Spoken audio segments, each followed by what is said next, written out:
नमस्कार मेरे साथियों। राजस्थान भूगोल के अंदर हम स्थानीय प्राचीन नाम पढ़ रहे थे, जिसके अंदर हमने नॉर्थ राजस्थान को पढ़ा था। नॉर्थ राजस्थान के बाद में शेखावाटी प्रदेश, ढूंढाड़ प्रदेश, अलवर, भरतपुर, धौलपुर, करौली, अजमेर, टोंक, बूंदी, झालावाड़ सबको पढ़ने के बाद अब इसके बाद हमारे पास जो चैप्टर आ रहा है, इसके बाद हमारा जो चैप्टर आ रहा है वो आएगा किसका? अब आएगा चित्तौड़गढ़ का। अब आएगा चित्तौड़गढ़ का चैप्टर आएगा और चित्तौड़गढ़ के प्राचीन नाम के बारे में देखेंगे। राजस्थान के दक्षिणी भाग के अंदर यहाँ जो प्रमुख नाम आता है और जिसका नाम है चित्तौड़। राजस्थान के 2 जिले हैं जिनका प्रशासन 2 भागों के अंदर विभाजित है। वो 2 जिले कौन कौन से हैं? एक का तो नाम आता है क्या? एक का तो नाम आता है अजमेर और दूसरे का नाम आता है चित्तौड़गढ़। ये 2 जिले 2 भागों में बंटे हुए हैं। इस बात को मैं पहले ही बता चुका हूं और अभी बता रहा हूं। ओके, अब है चित्तौड़गढ़ की बात। चित्तौड़गढ़ 2 भागों में डिवाइड है और चित्तौड़गढ़ को प्राचीन काल में जाना जाता था खिजराबाद के नाम से। कैसे, क्या कारण था? आपने मेवाड़ के अंदर एक शासक का नाम सुना होगा जिसका नाम है रावल रतन सिंह। रतन सिंह का विवाह हुआ था पद्मिनी के साथ। आप सभी इस बात को जानते हो। मैं इतिहास का तथ्य ज्यादा न छेड़ते हुए 2 मिनट में इसको पूरा करते हुए, रतन सिंह ने विवाह किया पद्मिनी से। मलिक मोहम्मद जायसी 1540 में ग्रंथ लिखता है पद्मावत, और उस पद्मावत के अनुसार कहते हैं कि अलाउद्दीन खिलजी ने पद्मिनी को पाने के लिए मेवाड़ पे आक्रमण किया था। मेवाड़ पे आक्रमण किया पद्मिनी को पाने के लिए, जबकि अमीर खुसरो ये बात कहता है कि तो अलाउद्दीन खिलजी की साम्राज्यवादी नीति थी। तब यहां पर 1303 में एक जोहर हुआ और 1303 के जोहर के अंदर रतन सिंह वीरता से लड़ते वीरगति को प्राप्त हुए और पद्मिनी ने जोहर किया। पद्मिनी ने अपना देह त्याग लिया और यही पद्मिनी का जोहर ही अलाउद्दीन खिलजी की सबसे बड़ी हार थी। और 1303 के अंदर, और यहां पर ध्यान रहे, एक फुल फॉर्म है अलाउद्दीन खिलजी, वो भी दिल्ली का था। और दिल्ली में आ जाए अरविंद केजरीवाल, वो भी क्या बनता है? इसलिए हमें इस पे क्या मतलब रखना है? अलाउद्दीन खिलजी का इसका संबंध रखना है। इसके बेटे का नाम था खिज्र खां। इसके बेटे का नाम था खिज्र खां और खिज्र खां ने यहां इसका नाम बदल कर क्या कर दिया? खिजराबाद। बस इस बात का हमें ध्यान रखना है पूरा। इसके बाद यहां पर डिस्ट्रिक्ट बांसवाड़ा और एक यहां जिसका नाम है डूंगरपुर, और यहां इनके साथ सीमा स्पर्श करता हुआ एक डिस्ट्रिक्ट है जिसका नाम प्रतापगढ़। प्रतापगढ़ नदियों के किनारे स्थित है, इसलिए इसे बोलते हैं कांठा। कांठा मतलब होता है किनारा। इसी से बिगड़ के बना है कांठल और प्रतापगढ़ का प्राचीन नाम है कांठल। यहां क्या बताया था? बांसवाड़ा। यहां क्या बताया था? डूंगरपुर। डूंगरपुर प्लस बांसवाड़ा को, दोनों को यदि हम मिला देते हैं, दोनों को मिलाने के बाद कहा जाता है बागड़ प्रदेश। ध्यान रहे, बिंदी नहीं लगेगी। मैंने पहले बता दिया, बिंदी ऊपर लगती है न कि नीचे। जो हमारा अर्धशुष्क प्रदेश है, शेखावाटी प्रदेश वाला भाग है, इस भाग को राजस्थान का बांगर प्रदेश या बांगड़ प्रदेश बिंदी लगेगी। और बिंदी आपके यहां पर नीचे नहीं लगती, इस बात का ध्यान रखना है। बिंदी हटी तो समझ लो नीचे गिरेगा, तो नीचे आ जाएगा यहां पर बागड़। बागड़ को भी बोलते हैं वागड़, इसी को बोलते हैं बागर। कोई फर्क नहीं पड़ता है, सिर्फ फर्क पड़ेगा बिंदी से। इसी प्रदेश को कहा जाता है नाग क्षेत्र, इसी को कहा जाता है पुष्प क्षेत्र, इसी को कहा जाता है व्याघ्र घाट, इसी को कहा जाता है वारगढ़ प्रदेश। ये सारे के सारे डूंगरपुर बांसवाड़ा के प्राचीन नाम है। वागड़ प्रदेश, बागड़ प्रदेश और वागड़ प्रदेश, नाग क्षेत्र, पुष्प क्षेत्र, व्याघ्र घाट और वारगढ़ प्रदेश, ये सारे के सारे किसके प्राचीन नाम है? डूंगरपुर बांसवाड़ा के प्राचीन नाम है। इसके बाद यहां प्रतापगढ़ या बांसवाड़ा, प्रतापगढ़ और बांसवाड़ा के बीच का भाग जो माही और जाखम नदी से सिंचाई ग्रहण करता है, और यहां पर लगभग 56 गांवों का समूह सिंचाई ग्रहण करता है। इसलिए इस क्षेत्र को कहा जाता है कौन सा मैदान? छपनिया मैदान कहा जाता है। राजस्थान में 56 के नाम से 3 जगह फेमस है। छप्पनिया मैदान बांसवाड़ा प्लस प्रतापगढ़, 56 का पहाड़ उदयपुर, 56 की पहाड़ियां ये आती है बाड़मेर जिले के अंदर। ये तीनों के तीनों क्षेत्र अलग अलग रूप से 56 के नाम से प्रसिद्ध आते हैं। चलो हमने ये जान लिया कि बांसवाड़ा और प्रतापगढ़ के बीच का भाग छप्पनिया मैदान कहलाता है। तो आपको यह भी जानना पड़ेगा कि डूंगरपुर बांसवाड़ा के बीच का भाग क्या कहलाता है। इस प्रदेश को जाना जाता है मेवल के नाम से, इसी प्रदेश को कहा जाता है देवलिया और इसी प्रदेश को कहा जाता है मेवलिया। आपने देखा है कि मेवाड़ में 3 प्रमुख जोहर हुए हैं। उनमें से एक हुआ था 1534 में रानी कर्णावती के नेतृत्व में। तब आप सुनते हो कि देवलिया का बाघ सिंह युद्ध करता हुआ वीरगति को प्राप्त हुआ था, तो वो देवलिया यही आता है। ध्यान रहे 3 शब्द ये है, कुदरती आ जाए देवल, जैसा कि आपको बताया डूंगरपुर बांसवाड़ा के बीच के भाग मेवल देवलिया मेवलिया कहलाता है। तो देवल क्या है? राजस्थान में नमक बनाने वाली संस्थाओं को क्या बोलते हैं? देवल बोलते हैं। ध्यान रहे एक राजस्थानी शब्द के अंदर देवताओं के चबूतरे को भी देवलिया देवलिया कहा जाता है। आपने सुना होगा देवलिए रम जाए हमारा आंगणिए रम जाए 64 जोगणी, इस प्रकार से हमने भजन सुना होगा। तो देवल रम जाए या देवलिए रम जाए, देवलिया मतलब देवताओं के स्थान को, देवताओं के चबूतरे को भी क्या कहा जाता है? मंदिर को भी देवलिया देवलिया कहा जाता है।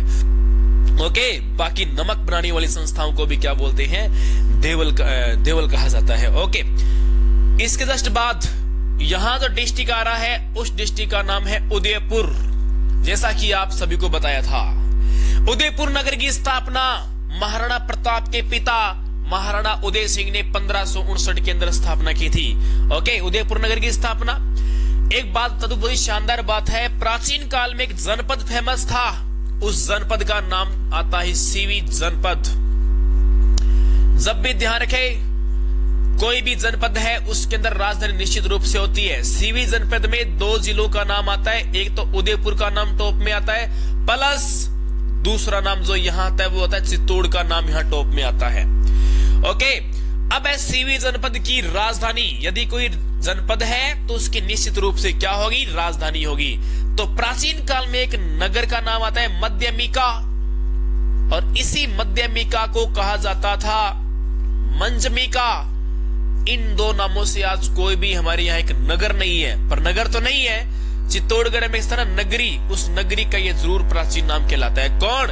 मध्यमिका या फिर मंजमिका। समय के साथ साथ धीरे धीरे इन नामों के अंदर परिवर्तन आने लगा। इसी सीवी जनपद को आगामी समय में मेद जाति के निवास के कारण से मेद पाट कहा गया, और इसके बाद इसी क्षेत्र को मेद पाटन कहा गया, और इसी क्षेत्र को प्रागवाट कहा गया, और आगे चलकर यह क्षेत्र पड़ा मेवाड़। यदि हम मेवाड़ के लिए कोई एक शब्द का प्रयोग करना चाहें तो ये हमारी गलतफहमी है, क्योंकि अलग अलग शासकों के काल में मेवाड़ का साम्राज्य कभी विस्तार हुआ है, कभी कम हुआ है। एक वो जमाना था कि मेवाड़ बहुत बड़ा हुआ करता था राणा सांगा के टाइम में। हर एक राजपूत, गुजरात मध्य प्रदेश तक का राजपूत हमारे मेवाड़ के अधीन कार्यस्थ रहा करता था, अधीनस्थ हुआ करता था। समय के साथ साथ टाइम बीतता गया और साथ साथ में क्षेत्र बढ़ता गया, बंटवारा होता गया, लास्ट में जाकर 2 क्षेत्र बसते हैं, उदयपुर और चित्तौड़गढ़, जिसे प्रॉपर मेवाड़ के नाम से जाना जाता है। इसमें 2, एक तो उदयपुर, एक चित्तौड़गढ़। चित्तौड़गढ़ मेवाड़ का प्राचीनतम केंद्र रहा है और उदयपुर मेवाड़ का नवीनतम केंद्र रहा है। इस प्रकार से इन दोनों स्थानों के बारे में भी ध्यान रखोगे तो बताओ विद्यार्थी, इसमें कहीं कोई प्रॉब्लम नहीं है? तो आगे भी ध्यान रखोगे। उदयपुर को कहा जाता है झीलों की नगरी, उदयपुर को कहा जाता है पूर्व का वेनिस। वेनिस सिटी है नॉर्थ अमेरिका के अंदर। ये लेक्स के लिए फेमस है, झीलों के लिए फेमस है। वेनिस के अंदर जो झील है वहां पर झीलों के अंदर नाव चलती है व्यापारिक रूप से, और नाव हमारे यहाँ पिछोला झील वगैरह है, जयसमंद झील है, इसके अलावा फतेह सागर झील है। ये काफी झीलें हैं जहां पर नावें वगैरह ज्यादा चलती है। सौर ऊर्जा से चलने वाली नाव चली थी, इस कारण तुलना करते हैं वेनिस शहर से इसे पूर्व का वेनिस के नाम से जाना जाता है। इसके बाद कुछ जिलों की हम बात करना चाहेंगे जो हमारे प्रमुख जिले हैं, जिनमें एक जिला यहां जिसका नाम है सिरोही। यदि हम सिरोही की बात करें, बात पूछी जाए सिरोही नगर की स्थापना किसने की थी? सिरोही नगर की स्थापना 1425 के अंदर की थी। वो करने वाला व्यक्ति कौन था? वो साहसमल आता है। साहसमल ने स्थापना कर दी और ये साहसमल चौहान वंश का व्यक्ति था। चौहान की शाखा पहली बार यहां पर आती है 1311 के अंदर। ध्यान रहे, राजस्थान का सबसे ऊंचा जिला है। ऊंचा है तो आप इसे लंबा भी बना दो तो लंबा से एक स्थान बनेगा लूम्बा। यहां पर चौहानों की स्थापना करने वाला व्यक्ति कौन था? वो था लूम्बा चौहान। और यहाँ के चौहानों को देवड़ा चौहानों के नाम से जाना जाता है। और ये जो सिरोही क्षेत्र है, इसी कारण इसको देवड़ा वाटी भी कहा जाता है। सिरोही नगर की स्थापना साहसमल ने 1425 में कर दी। और इस साहसमल के समकालीन मेवाड़ के जो महाराणा महासंग्राम शासक थे, जिनका नाम था महाराणा कुंभा। महाराणा कुंभा का सामना करना कोई छोटी बात नहीं थी साहसमल के लिए, लेकिन फिर भी साहसमल को और कॉन्फिडेंस हुआ और उस कॉन्फिडेंस के तहत इस साहसमल ने मेवाड़ के कुछ भाग पर क्या कर दिया? आक्रमण कर दिया। जैसे आक्रमण किया तो कुंभा ने सोचा, अरे वाह, इसको क्या हुआ? सैनिकों को आदेश दिया, दिखाओ भी इसको भी ट्रेलर। फिल्म नहीं दिखानी, सिर्फ डेमो दिखाना है। जैसे कि अभी नरेंद्र मोदी ने डेमो दिखवाया, अभी आपको पता हो तो उस तरीके से डेमो दिखाना है। 350 याने वो डेमो दिखाया। देखो, इसी प्रकार से यहाँ अब भी महाराणा कुंभा ने भेज दी सेना। जैसे काम उल्टा करेंगे, ये जो करेंगे उसे काम उल्टा करना पड़ेगा। ये 1425 की बात स्थापना कर रहा है और यहाँ कर दो 1452। और 1452 में सेना भेजी जिसने आक्रमण कर दिया और बसंतगढ़ क्षेत्र पर अधिकार कर लिया, आबू क्षेत्र तक अधिकार कर लिया। और इस खुशी के उद्देश्य में, इस विजय के उपलक्ष्य में बसंती दुर्ग का निर्माण किया 1452 के अंदर किया था। तो इस प्रकार से ये विशेषता मिलती है यहाँ पर। इसी सिरोही प्रदेश को सरस्वती प्रदेश के नाम से भी जाना जाता है। यहाँ पर पर्वतीय प्रदेश की बहुलता है, अधिकांश भाग पर पर्वतीय पर्वत फैले हुए हैं, इसलिए इस प्रदेश को अर्बुद प्रदेश के नाम से भी जाना जाता है। इसे कहा जाता है अर्बुद प्रदेश, इसे कहा जाता है सरस्वती प्रदेश, इसे कहा जाता है देवड़ा वाटी, इसी को कहा जाता है पर्वतीय नगर। ये सारे के सारे क्या आ गए? इसकी तुलना एक स्थान है बरखोर्नियास्क, जो ठंडे स्थल में इसका नाम आता है विश्व के अंदर। राजस्थान में सबसे ठंडा स्थान है वो सिरोही का ही आता है। देखो, एक बात ध्यान रखना है, गर्मियों में सर्वाधिक गर्म चूरू, सर्दियों में सर्वाधिक ठंडा चूरू। लेकिन इसको एवरेज निकाले तो ठंडा, सबसे ठंडा सिरोही का स्थान आएगा माउंट आबू। ठीक है, ये क्षेत्र सबसे ठंडा स्थानों के अंदर इसका नाम आता है। सिरोही बात कंप्लीट। इसके बाद हम पढ़ेंगे जालोर। प्राचीन काल में एक बाबाजी आए। बाबाजी बोले तो ऋषि। एक बार क्या हुआ, कोई छोटी क्लास थी, नर्सरी क्लास की बात थी। वो पहले कायदे आया करते थे, छोटे छोटे कायदे आते थे, उनमें फोटो आया करती साथ में। कैसे कबूतर, कैसे खरगोश, गैसे गमलार, गैसे गड़ी, बराबर कबूतर होता था और खरगोश बराबर में मुंह में से गाजर हुआ करती थी। इस प्रकार से सी से कैट, वो कार या कार बराबर दिखाई होती थी। बच्चों में इंटरेस्ट बढ़ता था। अब क्या गुरुजी परीक्षा ले रहे हैं बच्चों की, आओ बेटा बोर्ड पे लिख के दिखाओ। जैसे कईयों को बुलाया, बेटा तू लिख कैसे कबूतर कै लिखे जा। बच्चों ने क्या लिख दिया, कईयों ने कै लिखा। अब एक बच्चे को बुलाया, कायदा पास वही करता था, देख देख के बोला करते थे, कहा बेटा इधर आ, ऋषि लिख। अब बच्चा सोचा, यार ऋषि सब तो बड़ा अजीब सा है। बोला गुरुजी बाबा जी लिख दूं, क्योंकि आपको पता है ऋषि और बाबा जी फिर एक ही बात है। तो बाबा जी का क्रेज प्राचीन काल में बहुत ज्यादा हुआ करता था।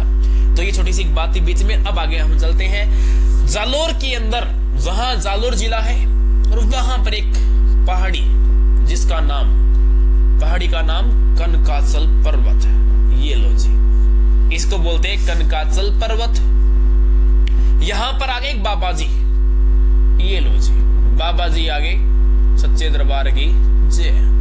बाबा जी एक विराजमान हो गए और बाबा जी का नाम है जबाली ऋषि। जबाली ऋषि ने तपस्या की, इसका नाम पड़ गया जबालीपुर। जबालीपुर नाम पड़ा। पर्वत का नाम कनकाचल, कनक बोलते हैं सोने को, स्वर्ण, सोने को बोलते हैं स्वर्ण, इसलिए पर्वत को स्वर्णगिरी के नाम से भी जाना जाता है। स्वर्ण को सोना भी बोलते हैं, सोना को सोन भी बोल सकते हैं, इसी से बिगड़ा हुआ शब्द है। इस पर्वत को सोनगिरी के नाम से जाना जाता है। कालांतर में इस पर्वतीय क्षेत्र में चौहानों का अधिकार हो जाता है। जिन चौहानों का अधिकार हुआ कनकाचल पर्वत पर रहे, स्वर्णगिरी पर्वत पे रहे, सोनगिरी पर्वत पे रहे, इसलिए जालोर के चौहानों को क्या कहा गया था? सोनगरा चौहान कहा गया था। इस बात का भी ध्यान रखना है। ये जिला टमाटर उत्पादन में अग्रणी है, ये जिला इसबगोल उत्पादन में अग्रणी है, और ये जिला जीरा उत्पादन में भी अग्रणी है, और ये जिला तंबाकू उत्पादन में भी अग्रणी है, और ये जिला ध्यान रहे पिछड़ेपन में भी अग्रणी है। हर तरीके से अग्रणी है। इसकी कुछ बातें और बताता हूं। जालोर में एक स्थान है जिसका नाम है सांचौर।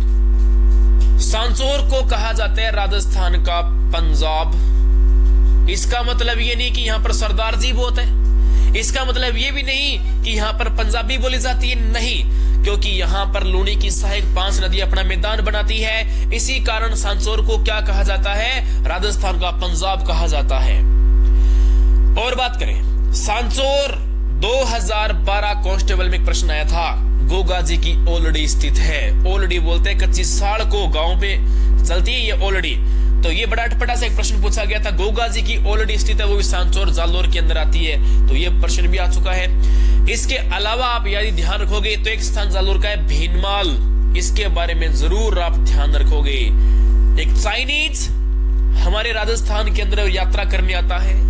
यात्रा करने के बाद एक पुस्तक लिखता है जिसका नाम सीओ की, और सीओ की पुस्तक लिखने वाला व्यक्ति ह्वेन स्वांग, उसने राजस्थान के 2 क्षेत्रों का विशेष रूप से वर्णन किया है।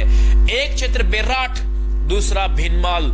भीनमाल को अपनी पुस्तक में इसने पीलो मोलो के नाम से संबोधित किया है।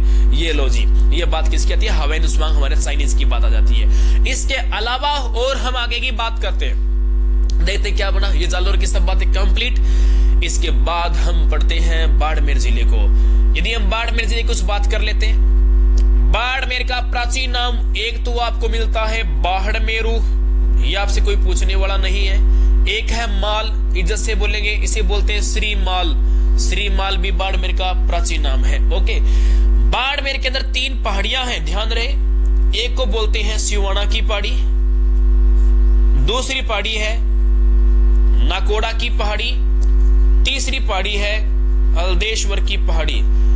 इन पहाड़ियों को सारों को मिलाए तो इनकी काउंटिंग बनती है 56, कुल मिला के छोटी बड़ी पहाड़ियां, इसलिए इनको बोलते हैं छप्पनिया की पहाड़ियां। जैसा कि आपको पहले बताया था, छप्पनिया मैदान बांसवाड़ा और प्रतापगढ़ में है। इसी प्रकार 56 का पहाड़ केवल उदयपुर में है। 56 की पहाड़ियां वो कहाँ आएगी? आपके बाड़मेर जिले में, सिवाना, नाकोड़ा, हल्देश्वर, ये हमारे बाड़मेर जिले की विशेष बात। इसके अलावा एक महोत्सव होता है थार महोत्सव, वो कहाँ होता है? बाड़मेर में होता है। वैसे बाड़मेर, वैसे बाजरा का क्षेत्र ज्यादा है, उत्पादन नहीं होता, तो इस प्रकार से फसलों का क्षेत्र भी ज्यादा रहेगा इसके अंदर, और सिंचाई के रूप से भी आजकल क्षेत्र लगातार विकास कर रहा है। बालोतरा एक करके शहर, एक बाड़मेर में शहर है बालोतरा के नाम से। बालोतरा शहर क्यों जाना जाता है? राजस्थान में 2 शहर ऐसे हैं, एक तो हनुमानगढ़, दूसरा बालोतरा बाड़मेर। ये दोनों स्थान नदी के बहाव क्षेत्र से नीचे बसे हुए हैं। जब भी कोई घग्गर नदी में बाढ़ की आशंका होती है तो हनुमानगढ़ जल्दी डूबता है, और लूणी नदी के बाढ़ से तो पानी कैसे तो ये बालोतरा बार बार डूबता रहता ही है। तो ये सब बातें इसी की मिलती है। तो बाड़मेर की बात हुई। बाड़मेर की बात होने के बाद हम राजस्थान का वह जिला उठाएंगे जो क्षेत्रफल की दृष्टि से सबसे बड़ा है और दुनिया के अंदर 92 देशों से अपना क्षेत्रफल बड़ा रखता है। राजस्थान का एक जिला है जो दुनिया के 92 देशों से क्षेत्रफल में ज्यादा बड़ा है, और उसका नाम है जैसलमेर। जैसलमेर का क्षेत्रफल है 38,401 वर्ग किलोमीटर। किसका क्षेत्रफल है? ये जैसलमेर जिले का क्षेत्रफल माना जाता है। ओके, इसके अलावा यहाँ इसको प्राचीन काल में बोला करते थे वल प्रदेश, कह सकते हो, धोरों को बोलते हैं वल। यह एक वंश रहा दुग्गल के नाम से, इसलिए इसको बोलते हैं दुग्गल प्रदेश, या इसको दुग्गल वाटी या दुग्गल क्षेत्र के नाम से जाना जाता है। यहाँ पर एक जाति है जिसका नाम है मांगणियार, और वो जाति एक गायकी करती है भीख मांगकर, उसको कहा जाता है मांड गायकी, इसलिए इसको मांड क्षेत्र के नाम से भी जाना जाता है। ये जो मांड गायकी करती है उस जाति का नाम है मांगणियार, आज आपने एक नाम सुना होगा स्वरूप खा मंगनियार, जिसे थार का लाल कहा जाता है। केसरिया बालम आओ नी पधारो मारे देश, इस गीत को अच्छे लेवल पर, इंटरनेशनल लेवल पे आज गा रहा है वो व्यक्ति। इससे पहले भी कई व्यक्ति गा चुके हैं। जैसे आपने एक नाम सुना होगा गौरी बाई, इसके अलावा आपने एक नाम सुना होगा अल्लाई जिलाई बाई। अल्लाई जिलाई बाई ने पहली बार इस गीत को अंतरराष्ट्रीय स्तर पे गाने की प्रयास किया था और गाया था, प्रसिद्धि दिलाई थी। इसके बाद गौरी बाई इसको अच्छे लेवल पे लेकर गए। आज स्वरूप खां मंगनियार एक युवा सिंगर जिसका नाम है स्वरूप खां, वो इसको बड़े अच्छे लेवल पे लेके जा रहा है। मंगनियार जाति लगातार इसमें प्रोग्रेस कर रही है। और ये गायकी कौन सी है? अपनी लंबी रागड़ी के लिए फेमस है, जिसका नाम है मांड गायकी, और जैसलमेर क्षेत्र से अपना संबंध रखते हैं। ओके, ये जैसलमेर की खास बात हुई। फिर आपके दिमाग में एक शब्द है, वो शब्द है मारवाड़। एक शब्द है मरुस्थलीय प्रदेश, मरुस्थल, इसका मतलब है डेड पैलेस। मरु का मतलब होता है डेड, स्थल का मतलब पैलेस, मरा हुआ स्थल मतलब जहां जाने के बाद मरे हुए आदमी समान हो जाता है। वास्तविक मतलब जिसका ये निकलता है मरुस्थल। मरुस्थल से बना है, देखो मारुवाड़, मारुवाड़ से बना है मरुवाड़, इसी का बिगड़ा हुआ रूप कहलाता है, आखिरकार मारवाड़ कहलाता है। क्या खास बात है? देख लो क्या खास बात है। ये देखो, यहां पर एक जिला जिसका नाम है जोधपुर, इसके बराबर में एक जिला जिसका नाम है नागौर, यहां एक जिला जिसका नाम है बीकानेर, इधर एक जिला जिसका नाम है पाली, यहां एक जिला जिसका नाम है बाड़मेर, और यहां एक जिला जिसका नाम है जैसलमेर। इतने जिलों की सीमा आसपास स्पर्श होती है। यदि आपसे पूछे मारवाड़ का दिल, हार्ट, हृदय किसे बोलते हैं, तो आप बताओगे जोधपुर को। लेकिन केवल जोधपुर ही मारवाड़ नहीं है। इस जोधपुर के आसपास बीकानेर, नागौर, पाली, बाड़मेर, जैसलमेर का सम्मिलित भाग क्या कहलाता है? टोटल मिलकर ये मारवाड़ कहलाता है। ये लगभग सारे के सारे नाम आपके कंप्लीट हुए। और इसके अलावा आप ध्यान रखो, कुछ पट्टियां बड़ी फेमस है। आपने सुना होगा लाठी सीरीज के बारे में। लाठी सीरीज क्या है? ध्यान रहे, जैसलमेर के अंदर भूगर्भीय जल पट्टी है और यही सेवन घास ज्यादा होती है, सेवन घास पट्टी क्षेत्र बोल देते हैं, लाठी सीरीज बोलते हैं, मीठे पानी की सीरीज बोल देते हैं। इसके अलावा एक है चूना पट्टी। आपने सुना होगा चूना पट्टी क्या है? ध्यान रहे, चूरू व नागौर की जमीन के अंदर लगभग 90 सेंटीमीटर से चूने की परत पाई जाती है, लगभग 4 फीट नीचे चूने की परत पाई जाती है, जिसके कारण यह प्रदेश जल्दी गर्म, जल्दी ठंडा हो जाता है। तो ये खास बात है, चूरू जिला सर्दियों में सर्वाधिक ठंडा होता है, गर्मियों में सर्वाधिक गर्म होता है। तो ये चूना पट्टी क्षेत्र चूरू नागौर के अंदर। इसके अलावा एक पट्टी है कुब्बड़ पट्टी क्षेत्र। कुब्बड़ क्या होती है, ये इस बात का ध्यान रखना है। कुब्बड़ क्या है कि एक स्थान पड़ता है अजमेर में ब्यावर के नाम से, ब्यावर से लेकर नागौर तक का भाग, जिसके पानी में फ्लोराइड की मात्रा पाई जाती है। उस फ्लोराइड से 2 प्रॉब्लम होती है व्यक्तियों में। वहां के लोग झुककर किसान लोग कार्य करते हैं तो उनकी हड्डियां हैं वो कमजोर पड़ जाती है, वो एक अलग शेप ले लेती है, उनकी पीठ उभर जाती है, प्लस हड्डियों में पीलापन होता है। और हमारे शरीर की हड्डियों में देखा जाए तो हमारे दांत जो होते हैं वो बाहर प्रदर्शित होते हैं, तो दांत उनके पीले दिखाई देंगे। चाहे वो पतंजलि का पेस्ट यूज कर ले, चाहे वो क्लोजअप यूज कर ले, चाहे वो कोलगेट कोई सा यूज कर ले, उनके दांत साफ नहीं होते क्योंकि वो रेशा बन जाता है। तो वो कारण है फ्लोराइड की मात्रा। दूसरी, उनकी पीठ वो बैक है वो उभर जाती है, इसको मारवाड़ी भाषा में बोलते हैं कूब निकलना। तो इस प्रकार से ब्यावर से लेकर नागौर तक का भाग कुब्बड़ पट्टी के नाम से जाना जाता है। एक आता है नेहड़ पट्टी, बालोतरा बाड़मेर से सांचो जालोर तक के लवड़ीय भाग को नेहड़ पट्टी के नाम से जाना जाता है। कंप्लीट, ये आपके सारे के सारे क्या हो गए, स्थानीय प्राचीन नाम कंप्लीट है। और इसके बाद हम फिर से मिलते हैं नए टॉपिक के साथ।